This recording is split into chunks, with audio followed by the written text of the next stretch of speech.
Selamat pagi semua, apa kabar pada hari ini? Teacher harap semua pelajar sudah bersedia mengikuti PDPR kita pada sesi ini ya. Baiklah pelajar, pada hari ini seperti mana yang teacher janjikan, kita bertemu lagi di dalam bab yang seterusnya ya. Hari ini teacher akan menerangkan aktiviti untuk bab yang keempat ya. Kita akan buat ulang kaji bab yang keempat. Bab 4 ini adalah sistem persekutuan. Seperti biasa pelajar kenalah membaca terlebih dahulu ya.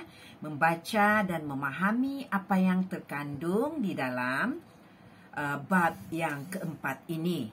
Baiklah, setelah pelajar membaca dan memahami bab 4 ini, maka pelajar terus kepada soalan ataupun aktiviti yang ada disediakan di dalam buku teks ini.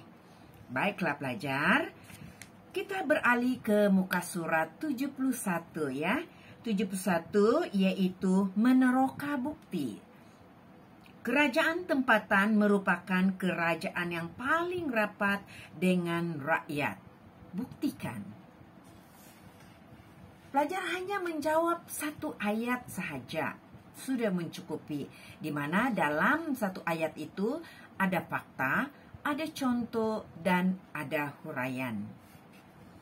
Kemudian, teacher terlepas ya.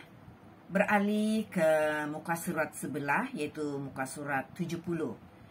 Mengapakah peruntukan tambahan diberikan dalam senarai negeri dan senarai bersama bagi Sarawak dan Sabah? Seperti biasa, macam tadi juga, jawab mesti ada fakta, ada contoh, dan ada huraian. Baiklah belajar, kita teruskan ke muka surat 73 ya. Mengapakah negeri di pantai barat semenanjung Malaysia tidak termasuk dalam rancangan pembangunan koridor wilayah? Nah, mengapa? Bagi sebab dia. Dan seterusnya kita beralih ke muka surat seterusnya, yaitu muka surat 78 ya. RASCOM merupakan sebuah organisasi pentadbiran yang unik. Berikan ulasan anda. Okey? Bagi contoh, bagi huraian, dan mesti ada fakta ya. Okey, seterusnya muka surat 79, bandingkan cabaran RASCOM dengan ESCOM dalam usaha memelihara keselamatan dan kedaulatan negara. Okey, kita beralih ke muka surat yang seterusnya, yaitu muka surat 83. Di mana muka surat 83, macam juga di muka surat di bab yang ketiga tadi, di mana kamu ada pembelajaran abad ke-21 ya.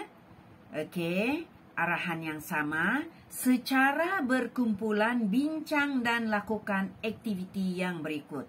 Tapi anda tidak perlu buat secara berkumpulan, anda kena buat secara individu ya. Ceritakan keunikan yang anda lihat dalam gambar di atas. Apa yang unik pada wang ringgit itu? Apa yang unik? Mengapa keunikan tersebut dipaparkan pada mata wang Malaysia? Jelaskan keunikan lain yang ada di negara kita. Dan bincangkan langkah yang boleh diambil oleh kerajaan persekutuan dan kerajaan negeri untuk memelihara keunikan tersebut sebagai warisan khazanah negara. Kemudian bentangkan hasil perbincangan anda di hadapan kelas. Tidak perlu dibentangkan, tulis sahaja. Ya, semua jawapan kamu hendaklah ditulis di dalam buku buku latihan ya. Baiklah. Beralih ke muka surat 84 di mana berdasarkan soalan yang dibawa itu berdasarkan maklumat di atas, lakukan aktiviti ini. Itu di mana murid dibahagi kepada 4 kumpulan. Itu tidak perlu dibahagilah kan, sebab aktiviti ini kamu kena buat bersendirian. Kemudian mentafsir jatah di negara kita dari aspek simbol dia, warna dan moto. Okey, itu saja yang perlu kamu buat. Dan menghubungkaitkan jatah tersebut dengan pembentukan persekutuan di negara kita.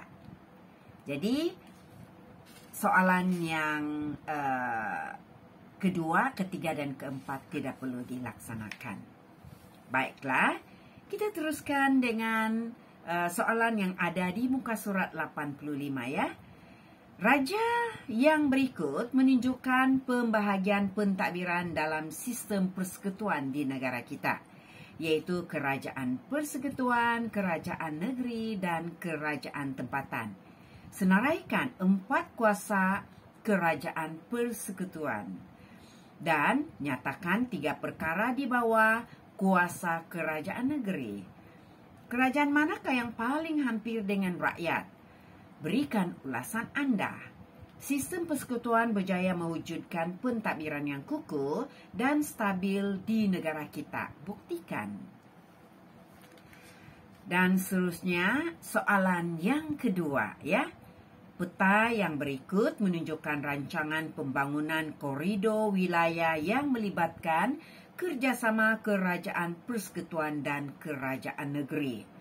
Nah, namakan negeri dan wilayah yang terlibat dalam rancangan pembangunan wilayah ekonomi koridor utara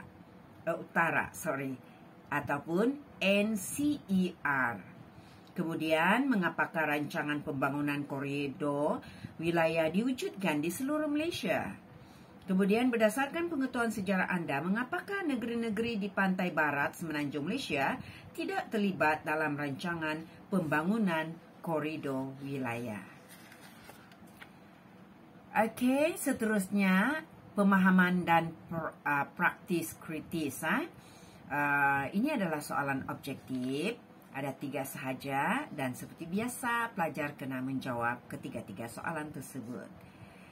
Ya, itu saja untuk aktiviti pada bab yang keempat ini. Sampai berjumpa lagi pada bab yang seterusnya, iaitu bab 5. Okey, terima kasih. Bye-bye.